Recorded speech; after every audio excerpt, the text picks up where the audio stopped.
What's up guys? So for today's gala, simulan natin ang ating paglalakbay dito sa Intramuros.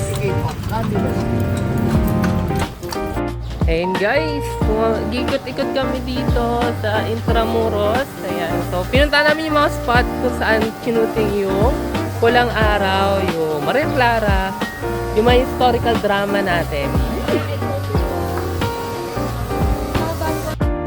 At ayun na nga guys, so para maikot natin itong Intramuros, umupa at sumakay po kami sa Kalesa. Ang kagandaan doon guys, no, yung mga driver natin ng Kalesa, yung mga nagpapatakbo ng Kalesa, sila na rin yung nagsisilbi nating tour guide. And in fairness guys, sa Siksik Ligdig, umaapaw sa mga information, sa mga trivia, yung mga sinasabi nila sa atin, lalo na sa mga mahalagang pangyayari na naganap mismo dito sa Intramuros. So, diba? Nalibang ka na, plus natuto ka ba about Philippine history. Kaya sulit na sulit talaga tong lakad namin na to.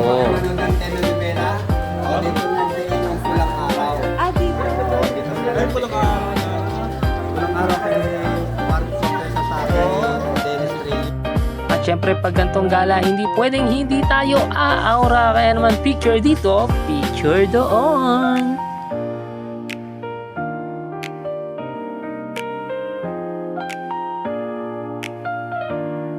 At ayun nga guys, sa part na yan, no, hindi naman halata no, na para akong batang enjoy na enjoy gumala kahit tirik ang araw. Okay, so hanggang dito na lang muna guys. At abangan ang susunod na bahagi nitong ating gala dahil may iba pa tayong pupuntahan.